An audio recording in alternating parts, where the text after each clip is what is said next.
14 जानेवारी ते 28 जानेवारी या कालावधीमध्ये राज्यभरात साजरा होणारा हा कार्यक्रम आपल्या विद्यालयात येतो मोठ्या उत्साहाने सकाळ आणि दुपार सत्रामध्ये हा साजरा होत आहे। आणि या कार्यक्रमामध्ये विद्यार्थी मित्रांनो तुम्ही पाहताच की रोजच वेगवेगळ्या कार्यक्रम या ठिकाणी कीर्तन, भारुड असेल, गवळण असेल, गौरी पूजन असेल किंवा यासारखे इतर अनेक कार्यक्रम या ठिकाणी गायन आणि नृत्याच्या स्वरूपामध्ये आपल्यासमोर सादर होत आहे।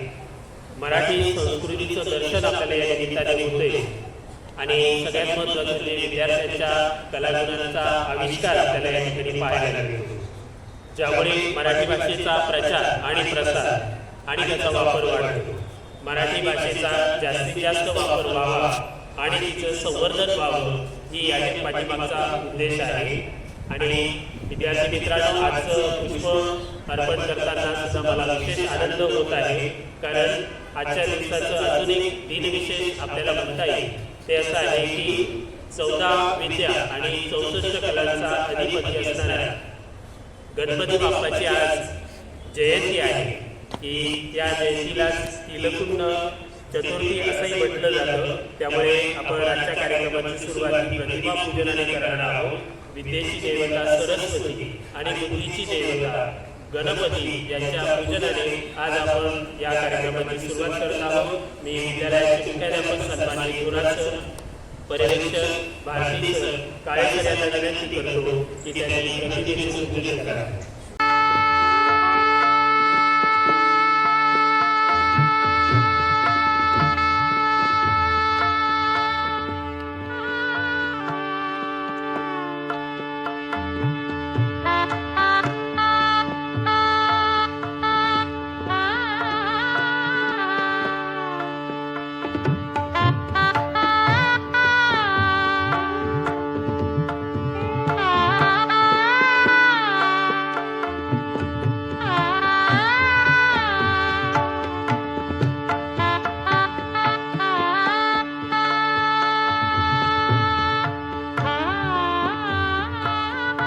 विनंती करतो की त्याने असं व्हावं। गणेशाचं पूजन आणि सरस्वतीचं पूजन या ठिकाणी संपन्न झालेलं आहे। ओंकार प्रधान रूप गणेशाचे, आकार तो ब्रह्मा, उकार तो विष्णू, मकार हे महेश आणि जाणी देहा असे तिन्ही देव जेथून उत्पन्न तो हा गजानन। गजाननाच्या आणि सरस्वतीचं पूजन झालेलं आहे। यानंतर आजच्या कार्यक्रमाची सुरुवात आपण स्वरचित कवितांनी करणार आहोत। स्वरचित कविता या ठिकाणी 3 विद्यार्थी सादर करणार आहे। त्यामध्ये सर्वप्रथम 8वी ब ची विद्यार्थिनी कुमारी आरती अर्जुन मांडे तिला विनंती करतो तिने आपली स्वरचित कविता या ठिकाणी सादर करावी। माय माझी माय म्हणते तिला आजी ती माझी, सुरकुत्या पडलेले हात तिचे 4 फूट उंची, अष्टपैलू व्यक्तिमत्व तिचे, सुग्रण ती भारी, गोड तिचा आवाज आणि फार कष्ट करणारे, लुगडं तिचे वस्त्र, डोक्यावर तिच्या पदर, कामाचा तिला लळा आणि मायेची ती घागर, झोळीच्या गाठीतून तिच्या निघते मायेची शिदोरी, घरी परतताना कोंभाळले तिचे लेले मनाला उघड, केस तिचे काळे पांढरे अनुभवाने नटलेले, डोळे तिचे खोलवर कष्टाने माखलेले, हसल्या भावळीसारखी नेहमी हसत राहते, पण वेळ पडल्यास कधीतरी नक्की रागवते, उन्हात राहणारी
नेहमीच दर सत्याची संगत, नेहमीच दर सत्याची संगत.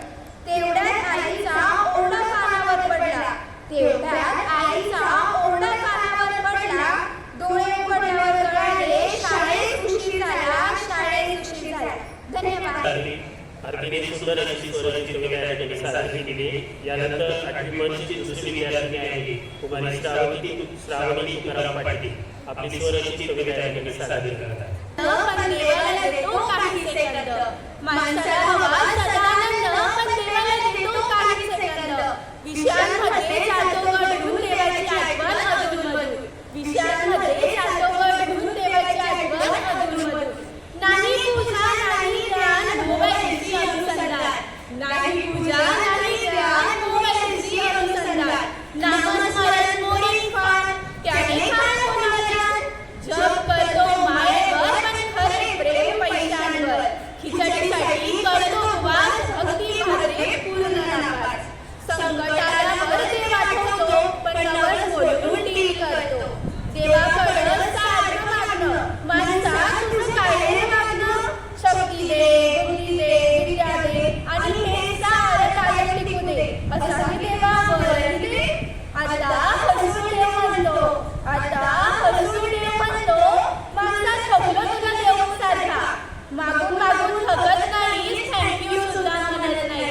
मागून मागून थकत नाही, थँक्यू सुद्धा म्हणत नाही. एवढं सगळं द्यायचं म्हणतोस पण माझ्यासाठी काय करतोस. अरे एकदा तरी म्हण राजा, अरे एकदा तरी म्हण राजा. देवा मला भक्ती दे, मनी तुझे प्रेम दे. पायी तुझ्या मुक्ती दे, तुझे गीत गाण्यासाठी कंठामध्ये सूर दे. तुझे रूप बघण्यासाठी डोळ्यांमध्ये भूक दे. तुझा महिमा ऐकण्याची कानांना आज दे. तुझे नाव घेण्यासाठी माझा प्रत्येक श्वास दे. सुटो माझी आसक्ती, लागू मला विरक्ती. सुटो माझी आसक्ती, लागू मला विरक्ती. अंतकाळ साधण्या इतके नामामध्ये प्रेम दे, नामामध्ये प्रेम दे, नामामध्ये प्रेम दे. धन्यवाद. माझ्या कवितेचा विषय आहे जतन. असायलाच हवा आपल्याला आपल्या मातृभाषेचा अभिमान, असायलाच हवा आपल्याला आपल्या मातृभाषेचा अभिमान. या मातीत जन्मलो आपण, गाव चला तिचे गुणगान, गाव चला तिचे गुणगान. मी मराठी असण्याचा मला आहे गर्व, भाषेचे संवर्धन करून सुरू होईल नवी पर्व. ज्या मातीत शिवरायांच्या मावळ्यांनी गाजवला पराक्रम, अरे आपली भाषा जतनासाठी राबावे लागतात उपक्रम. अरे आपली भाषा जतनासाठी राबावे लागतात उपक्रम. आपली भाषा आहे किती सुंदर व समृद्ध, आपली भाषा आहे किती सुंदर व समृद्ध.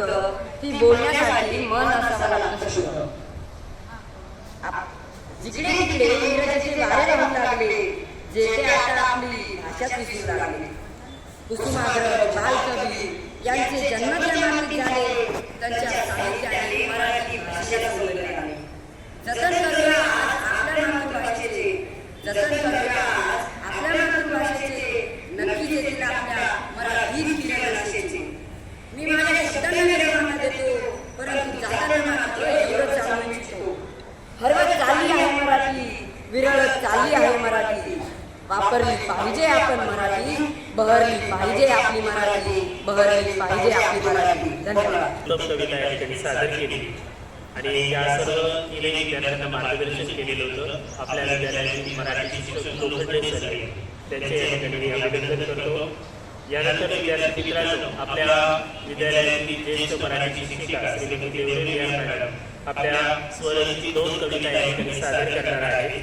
तत्पूर्वी मॅडमशी 2 शब्द मी सांगतो. मॅडमने आजपर्यंत 100 पेक्षा जास्त कवितांचं लेखन केलेलं आहे. अनेक कवितांना त्यांनी चाली लावलेल्या आहेत. त्याचबरोबर त्या उत्तम गायिका सुद्धा आहेत आणि लवकरच त्यांचा एक कविता संग्रह सुद्धा या ठिकाणी प्रकाशित होणार आहे. आणि विशेष उल्लेखनीय बाब म्हणजे अष्टपैलू संस्कृती कला अकादमी मुंबई या संस्थेच्या वतीने अक्षरमंच काव्यसंग्रहात घेण्यात आलेल्या स्पर्धेमध्ये सलग 5 वर्ष त्या सहभाग घेत आहेत आणि या सहभागातून त्यांनी अनेक कविता या ठिकाणी सादर केलेल्या आहेत. आणि नुकताच त्यांना त्याबद्दल अष्टपैलू साहित्य जीवनगौरव राज्यस्तरीय पुरस्कार सुद्धा प्राप्त झालेला आहे. त्यांचे संपूर्ण मराठा हायस्कूल परिवारातर्फे मी हार्दिक अभिनंदन करतो. पुढील वाटचालीला शुभेच्छा देतो आणि मॅडमला विनंती करतो की त्यांनी त्यांच्या स्वरचित कविता या ठिकाणी सादर करा. पहिल्या कवितेचे नाव आहे स्वराज्य मावळी तुझ्या. स्वातंत्र्याची दिली प्रेरणा तुम्ही स्वराज्य मावळी. महाराष्ट्राच्या मातीवरती तुमची अखंड सावली. जाधव आणि भोसले दोन्ही मुलांना उठावे. धाडसी आणि धैर्यशील तुम्ही जन्मले छत्रपती तुमच्या घरी. रत्न जन्मले कुशीत तुमच्या भाग्य उजळले राष्ट्राचे. सार्थक झाले अवघे जीवन केले पारिपत्य दृष्टाचे. तुम्ही दिलेली दिशा वेगळी मान उंचवून जगण्याची. राष्ट्रभावना कणखर गाणा दूरदृष्टीने बघण्याची. घडविला इतिहास लवाहा नको परकीयांची गुलामी. अवघे राष्ट्र जागले धन्य तुम्हा तेथे हो सलामी. श्रीकृष्णांचे प्रभू रामाचे वंशज तुम्ही हो राजे. रयतेला करण्यास सुखी पराक्रम तुम्हासाठी. शिवबान केवळ पुत्र आमचा स्वाभिमान या मुखाचा. पदका तुम्ही सिद्ध झाला अभिमान सह्याद्रीचा. गडकोटांचे महत्त्व सांगून किल्ले त्याचे राष्ट्र असे.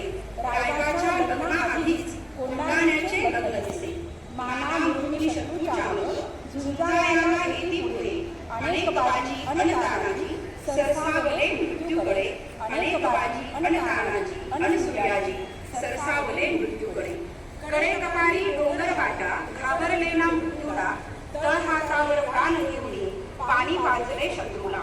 मातृभक्त आणि पितृभक्त हे शिल्पकार स्वराज्याचे. विद्वान जन करतो आम्ही या युगपुरुषाचे.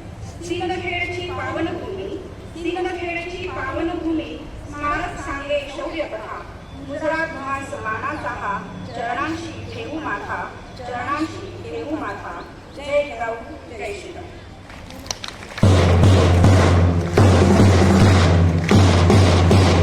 माझी दुसरी कविता आहे नदीमाय गोदावरी.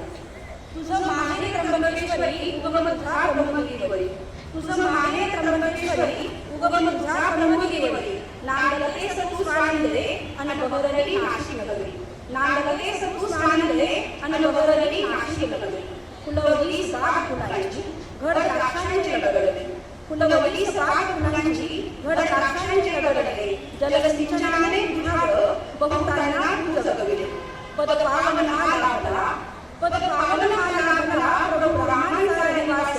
अभिमानाने पाहिला शिवबांचा इतिहास. साक्षीला उभे स्मारक मिळे निर्माणाची दृष्टी. साक्षीला उभे स्मारक मिळे निर्माणाची दृष्टी. दादासाहेब फाळके यांनी उभारली चित्रपटसृष्टी. दादासाहेब फाळके यांनी उभारली चित्रपटसृष्टी. पेटी मशाल फुटली पेटी मशाल फुटली. त्याच्यामध्ये श्रीकृष्णाच्या बाललीला घोड्या आणि गौरंगी बरोबर त्याच्या प्रेमळ आणि विनोदी लीलांचं वर्णन या गौरंगीमध्ये केलेलं आहे. जे कृष्ण भक्ती आणि शृंगार रसाने ओतप्रोत असून भगवत प्रेमाचे रूपक मानलं जातं. अशीच एक गवळण या ठिकाणी सादर होत आहे.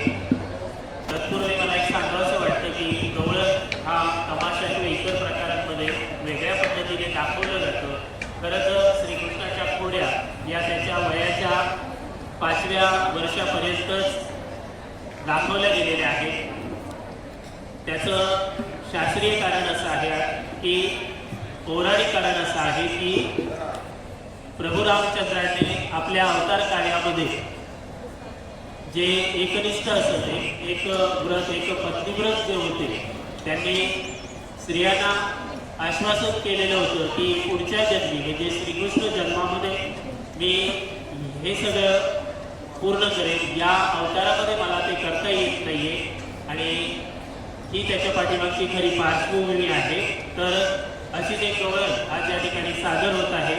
बघा गवळणी ह्या मस्त नटून अगदी सुंदर अशी चंद्रकाळा साडी नेसून मथुरेच्या बाजाराला निघालेल्या आहेत.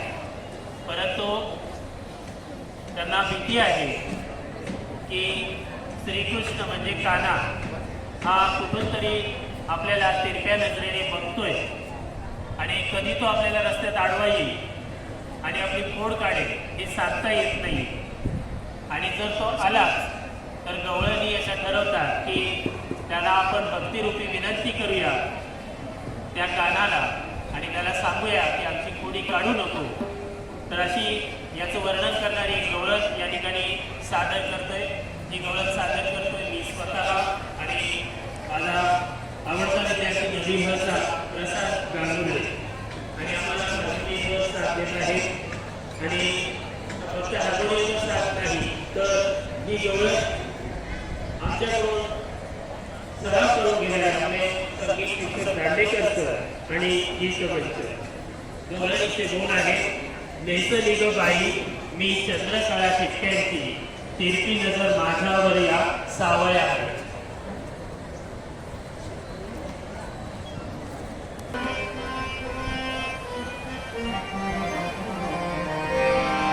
नेसली ग बाई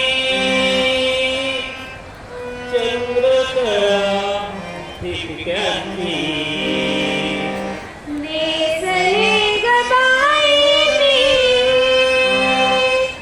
चंद्रकळा ठिपक्यांची बाई ठिपक्यांची बाई ठिपक्यांची तिरपी नजर माझ्यावर या सावळ्या रेची तिरपी नजर माझ्यावर या सावळ्या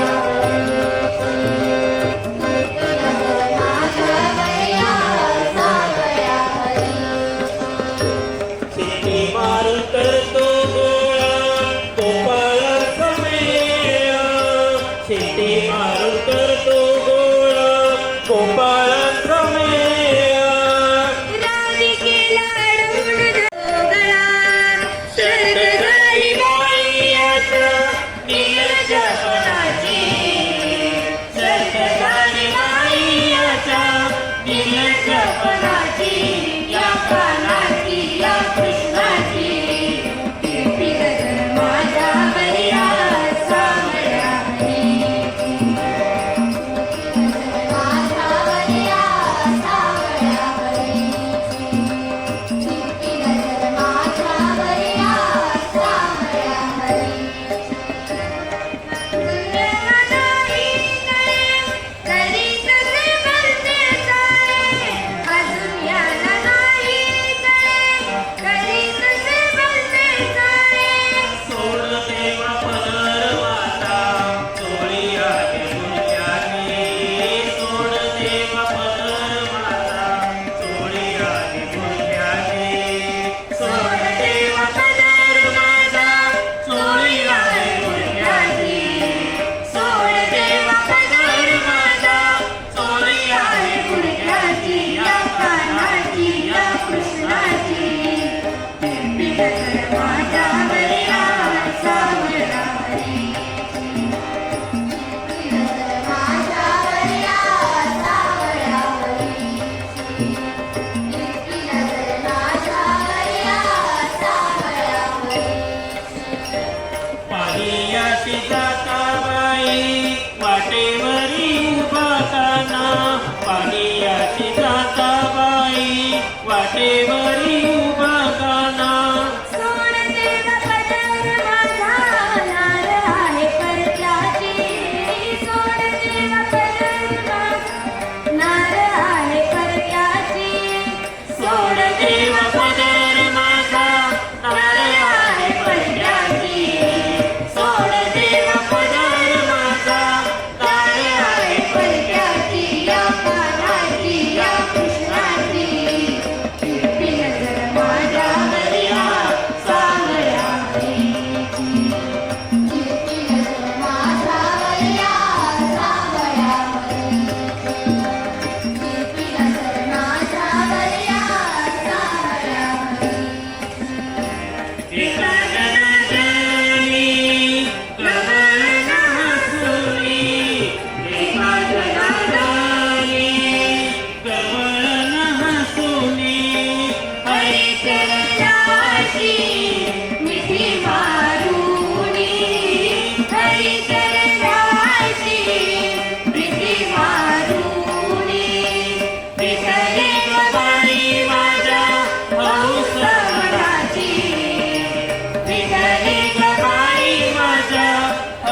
दुर्दैव व्यवहार सोपा नाही.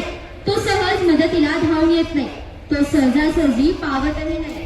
संतांनी आपल्या अभंगात अज्ञानावर अनिष्ट रूढी, परंपरा, अंधश्रद्धा यावर प्रखर टीका केली आणि आपल्या अभंग रचनांनी मराठी भाषा टिकवली, वाढवली आणि समृद्ध केली.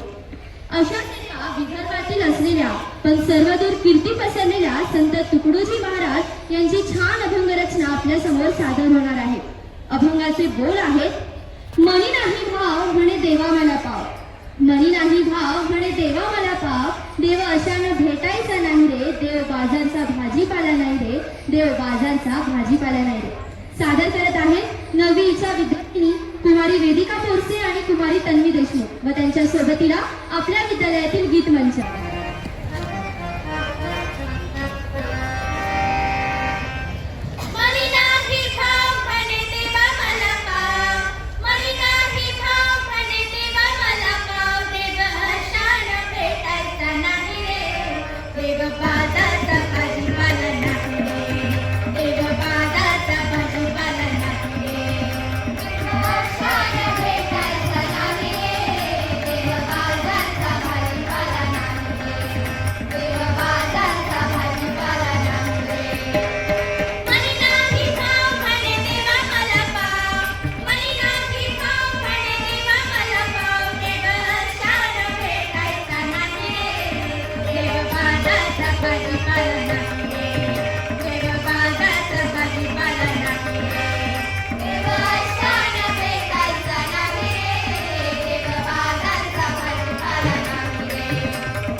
यानंतर विद्यार्थी मित्रांनो एक भारूड या ठिकाणी सादर होत आहे. तत्पूर्वी भारूड म्हणजे काय, तर भारूड म्हणजे एक पारंपरिक लोककला आहे ज्याच्यामधून आध्यात्मिक आणि नैतिक शिकवण ही संगीत आणि कविता किंवा नाट्य रूपामध्ये दिली जाते. इकडे लक्ष द्यायचे सगळ्या. आपण काही वेळेस चुकीची जीवनशैली अंगीकारतो आणि त्यानुसार आपण वागतो. तर यातून रूपकात्मक दाखले देऊन समाज जागृती करण्याचा प्रयत्न आज या ठिकाणी सादर होणार आहे. संत एकनाथांचे हे भारूड आहे, गुरुगुंडा होईल. गुरुगुंडाचा अर्थ असा आहे की गुरुगुंडा म्हणजे हा भारूड असा एक गाभा असतो किंवा ज्ञान म्हणूया जो सर्वांना मिळावा अशा उद्देशाने तुला गुरगुंडा होईल ग हे भारूड या ठिकाणी सादर करत आहे आपल्या विद्यालयातील विद्यार्थिनी संस्कृती देशपांडे आणि तिला साथ देत आहे प्रसाद गांगुर्डे.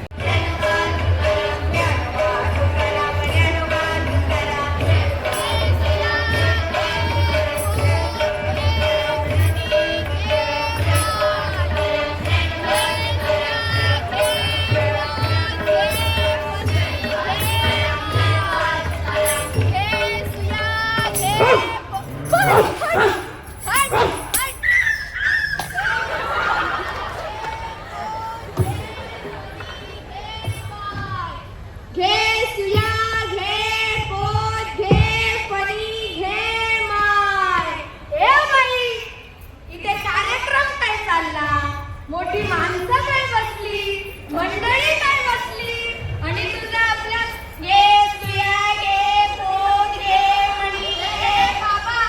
अरे तुझ्या घरी मी काय चोरी करायला आले का टाका टाका आले? मग तुझ्या घरी मी काय चोरी बी करत नाही आणि टाका बी टाकत नाही. जरा भाकरीचं कुटकं दे की जाते. भाकरीचा कुटका पाहिलं ना मंडळी, इकडची तिकडची लोक आपल्या महाराष्ट्रात येतात आणि मराठी माणसाला परेशान करून सोडतात. बाबा मला इकडचं तिकडचं म्हणताय का मला? अरे भाऊ तुझ्याच मराठी मातीत जन्माला आलेले हा छोटस संस्काराचं फुल भारूड म्हणतात मला. भारूड ही काय भानगड आहे? भानगड? अरे भाऊ माणसांनी भानगडी करू नये म्हणून संतांनी काढलेल्या प्रबोधनाच्या कारखान्यातलं एक छोटस प्रोडक्ट म्हणजे भारूड. दे की जरा भाकरीचा कुटका. भाकर विकत काय नाही.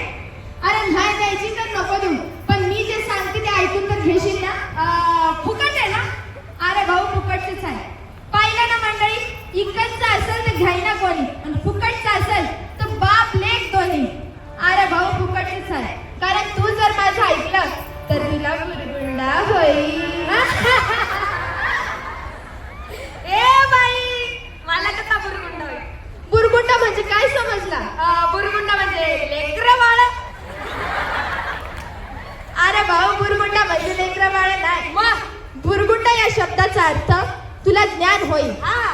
तू 4 युग आणि 10 अवतारांमध्ये असता तुझा आहे तुझा पाशी तू जागा चुकलाशी आणि तीच चुकलेली जागा दाखवून देण्यासाठी संतांनी ग्रंथांचं भारुडांचं वाङ्मयांचं निर्मिती केलेलं आहे. भाऊ मला सांग, ग्रंथ जुना झाला तो पुन्हा लिहिता येईल, त्याची दुसरी आवृत्ती काढता येईल. भारूड फाटत आलं त्याचं झेरॉक्स काढता येईल. पण मला सांग, ज्या ग्रंथांचे संस्कार करून देण्यासाठी त्या नरदेहानं आम्हाला त्या परमात्म्यानं आम्हाला या नरदेहाची प्राप्ती करून दिली, या शरीराची प्राप्ती करून दिली, याचं झेरॉक्स मशीन निघालंय का? नाही अजून तरी नाही ना मंडळी. म्हणून सांगते, तू जर माझं ऐकलं तर तुला बुरगुंडा होईल बयागा, तुला बुरगुंडा होईल, बुरगुंडा होईल बयागा, तुला बुरगुंडा होईल, बुरगुंडा होईल बयागा, तुला बुरगुंडा होईल. हे तुला बी होईल बया, मला बी होईल, हे तुला बी होईल बया, मला बी होईल, असा बुरगुंडा होईल बयागा, तुला बुरगुंडा होईल,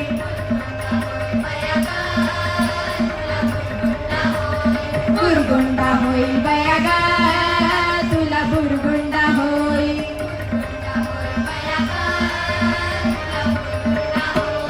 हो अनादी नवल झाले,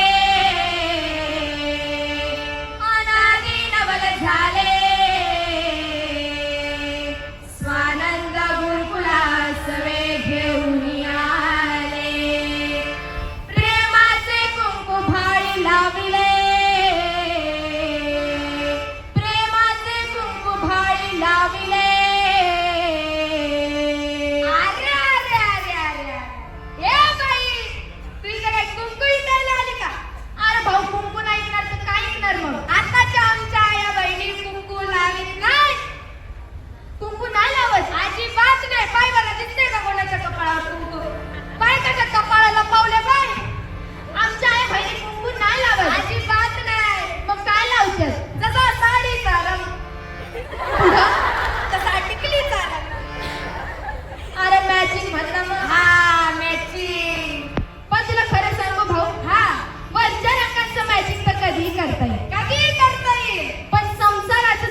स्वभाव मॅचिंग लागतात. जर नेचर मॅचिंग असेल तर वरच्या रंगांना महत्व आहे. म्हणून सांगते की कुंकू लावा. मी म्हणत नाही आई तू माझा कुंकू लाव, तुझी टिकली लावू नको, पण तू त्या टिकली रूपानं ते सौभाग्याचं दान कुठं कुठं देत फिरतीस. कुठं कुठं सकाळी उठली, बाथरूम मध्ये गेली, आंघोळीसाठी टिकली काढली, ती बाथरूमच्या भिंतीला लावली. बाथरूमची भिंत सौभाग्यवती भवा. बाहेर आली, आरशासमोर बसली, एक टिकली घेतली, ती आपल्या कपाळावर लावली, ती चुकली, ती काढली, ती त्या आरशाला लावली. आरसा सौभाग्यवती भवा. मी म्हणत नाही तू माझ्या कुंकू लाव, पण कुंकू लावण्यामागं पण शास्त्रीय कारण आहे. कुंकू कुठे लावलं जाते? कुंकू का? कुंकू आपल्या कपाळावर लावलं. अरे भाऊ, कुंकू हे कपाळावरतीच लावलं जाते, पण आग्नेय आणि ब्रह्मरंध्राच्या मध्ये जो पिट्युटरी ग्लँड आहे, ज्याच्यावरती कुंकू लावल्यामुळे या महिलेचं संतुलन चांगलं राहतं. महिलेचा मेंदू अतिशय संवेदनशील असतो आणि त्याच महिला मेंदूच्या संवेदना कायम राखण्याचं रडारचं काम हे ते कुंकू करत असतं. आताच्या आमच्या या बहिणी कुंकू नाही ना लावत, म्हणून त्या मध्ये मध्ये चिडचिड करत असतात. बरोबर, म्हणूनच त्या चिडचिड करतात. म्हणून सांगते आई तू कुंकू लाव, कारण कुंकू हे हळदी आणि चिंचोक्यापासून बनलेलं असते. अरे भाऊ, एखाद्याला विंचू चावला ना, तिथं चिंचोका उघडून लाव. अरे विंचवाचं झाड उतरवण्याची ताकद त्या चिंचोक्यात आहे. मग त्या चिंचोक्यापासून बनलेलं कुंकू जर या आईच्या डोक्यावर लागलं तर हिच्या डोक्यावरचं टेन्शन नाही का कमी होणार? मंडळी टाळ्या.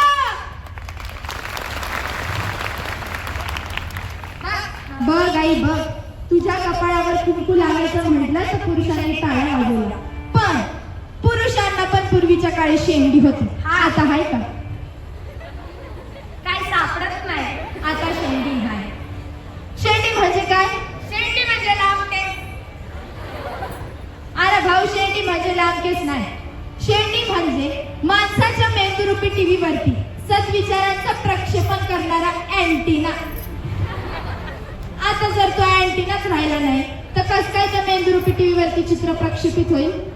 कस काय त्या टीव्हीला सिग्नल भेटेल? अजिबात नाही भेटणार. आणि विशेष म्हणजे या शेंडी रूपी अँटिनाद्वारे पुरुषांच्या डोक्यामध्ये फक्त एकच चॅनल चालतंय. कोणता? ओनली मुंबई दूरदर्शन. तुला खरं सांगू?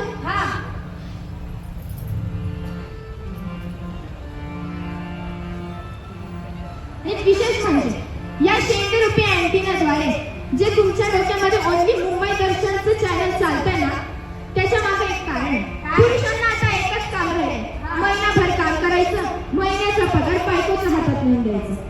पण त्या आणलेल्या पगाराचं आयुष्यभराचं व्यवस्थापन हे त्या माऊलीला करावं लागतं.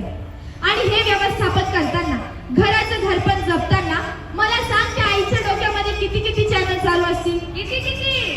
लेकरांचं संगोपन, मुलांचं शिक्षण, सासू सासऱ्यांची सेवा. पण सासू सासरे घरात असतील तर, नाही तर आपण बंगल्यात, सासू सासरे वृद्धाश्रमात. हे सगळे चॅनल या आईच्या मेंदूरूपी टीव्हीवरती चांगल्यारीत्या प्रक्षेपित होण्यासाठी हा जो तिच्या केसांवरचा अंबाड आहे ना, हा डिश अँटिना, याच्या काड्या म्हणजेच त्या आईचे लांब सडक केस जर तिनं ब्युटी पार्लर मध्ये जाऊन कमी केले तर तिच्या डोक्यावरती मुंग्या नाही काय येणार? तिच्या डोक्यावरती चित्र प्रक्षेपित होईल का? नाही. म्हणून सांगते, बुरगुंडा होईल बयागा तुला, बुरगुंडा होईल, बुरगुंडा होईल बयागा तुला, बुरगुंडा होईल, बुरगुंडा होईल बयागा तुला, बुरगुंडा होईल.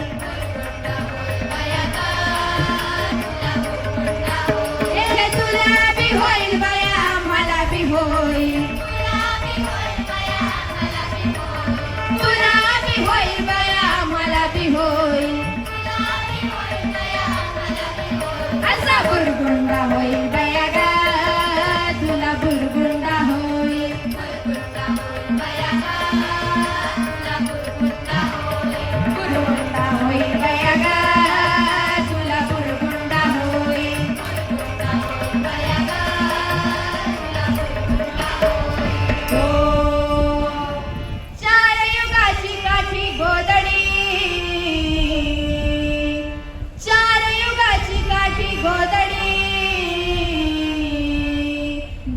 अवतार घेण्यावरी. ए बाई, फेक तिकडं ती गोधडी. काय रे, काय झालं? केव्हाचा घाण वास येतोय त्या गोधडीचा. ह्या पोतडीचा वास येतोय. एकदम. अरे भाऊ, ही पोतडी नाही, मग ही पृथ्वी आहे. हा, ही आणि याच्यावरती जे रंगीत रंगीत तुकडे आहेत ना, हे अनेक प्रकारचे देश आहेत. हा. ही पृथ्वी आहे, पण मला बी काय कमी समजू नका. बरं. तू मी इथं बसलेली सगळी मंडळी ती मी आहे. तुमच्या घरात जन्म घेतलेलं ते लेकरू, उद्याचं भवितव्य ते हे आहे. पूर्वीच्या काळी माणसाला सुरक्षित ठेवण्यासाठी या पृथ्वीवरती झाडं होते, पशु होते, पक्षी होते, प्राणी होते. पण माणसाने स्वतःच्या सुखासाठी या पृथ्वीला सगळं बर्बाद केलं. झाडं तोडली, पाणी दूषित केलं, हवा दूषित केली, सगळं बर्बाद केलं. आणि ती बर्बादी म्हणजेच माणसाची बर्बादी आहे. तू आज जे काही करतो ते याच्यासाठीच ना रे भाऊ. याला चांगलं घर मिळावं, याला चांगलं सुख मिळावं. पण मला सांग, तुझ्या या आत्ताच्या आताताईपणामुळं जर याला शुद्ध हवा नाही मिळाली, पाणी नाही मिळालं, हवा घ्यायला, श्वास घ्यायला हवेचा एक कण नाही मिळाला, तर तू याला वारसामध्ये काय देणार आहे? म्हणून सांगते, तुला जर सुरक्षित राहायचं असेल तर एक तरी झाड लाव. या पर्यावरणाचं रक्षण करण्यासाठी एक तरी झाड लाव.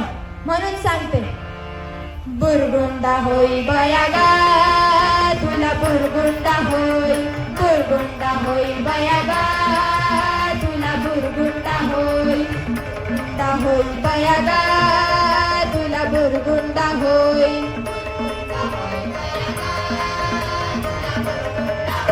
हे तुला बी होईल बया, आम्हाला बी होईल.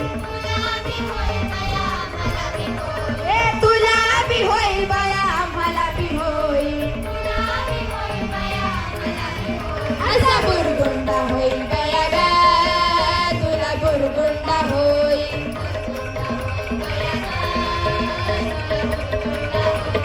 बुरगुंडा होईल बया गा तुला, बुरगुंडा होईल. बुरगुंडा होईल बया गा तुला, बुरगुंडा होईल. धन्यवाद. आपल्या उपकारांचे भार अखंड राहील शिरावर. आपल्या उपकारांचे भार शब्दातून व्यक्त करतो आपले मनपूर्वक आभार. नमस्कार, मी सर्वेश ईश्वर येवले, इयत्ता 9वी तुकडी ईचा विद्यार्थी आज आपणासमोर आभार प्रदर्शन करण्यासाठी उभा आहे. सर्वप्रथम उत्तम व्यक्तिमत्वाचे धनी अर्थात आपल्या शाळेचे कर्तव्यमग्न मुख्याध्यापक आदरणीय श्री थोरात सर यांनी आजच्या कार्यक्रमाचे अध्यक्षस्थान स्वीकारले, त्याबद्दल सरांचे मनपूर्वक आभार. आजच्या कार्यक्रमाला उपस्थित राहून कार्यक्रमाची शोभा वाढवणारे आपल्या शाळेचे मुख्याध्यापक व पर्यवेक्षक यांचे देखील आभार. आजचा कार्यक्रम आम्हाला सादर करण्याची संधी दिली त्याबद्दल मराठी समिती प्रमुख श्रीमती भंडारे मॅडम व सांस्कृतिक समिती प्रमुख श्रीमती गीते मॅडम यांचे मी शतशः आभार मानतो. आम्हाला उत्कृष्टरित्या मार्गदर्शन करणाऱ्या आपल्या शाळेतील शिक्षिका व कवयित्री श्रीमती देवरे मॅडम व लोखंडे सर यांचेही मनपूर्वक आभार. आजच्या कार्यक्रमात स्वरचित कविता सादर करणारे आरती मांटे, श्रावणी पाटील व मी स्वतः सर्वेश येवले, त्यानंतर गीत सादर करणारे ज्येष्ठ शिक्षक श्री कदम सर, प्रसाद गांगुर्डे, संस्कृती देशमाने, वेदिका बोरसे, तन्वी देशमुख या सर्वांना मार्गदर्शन करणारे दांडेकर सर यांचेही मनपूर्वक आभार. आजच्या कार्यक्रमाचे उत्कृष्टरित्या फलकलेखन करणारे सर्व कला शिक्षक यांचे मी आभार मानतो व आजचा कार्यक्रम यशस्वीरित्या पार पाडणारे सर्व शिक्षक व शिक्षकेतर कर्मचारी यांचे मनपूर्वक आभार. आजच्या कार्यक्रमात सहभागी शिक्षक व सर्व विद्यार्थी यांचे मी मनपूर्वक आभार मानतो. तसेच तुम्हा सर्व रसिक श्रोत्यांचेही मी मनपूर्वक आभार मानतो व अध्यक्षांच्या वतीने हा कार्यक्रम संपन्न झाला असे जाहीर करतो. परंतु जाता जाता मात्र एवढंच सांगतो, गजर करूया आज आपल्या माय मराठीचा, गजर करूया आज आपल्या माय मराठीचा, निश्चय करूया आता मराठी भाषा संवर्धनाचा, मराठी भाषा संवर्धनाचा. धन्यवाद.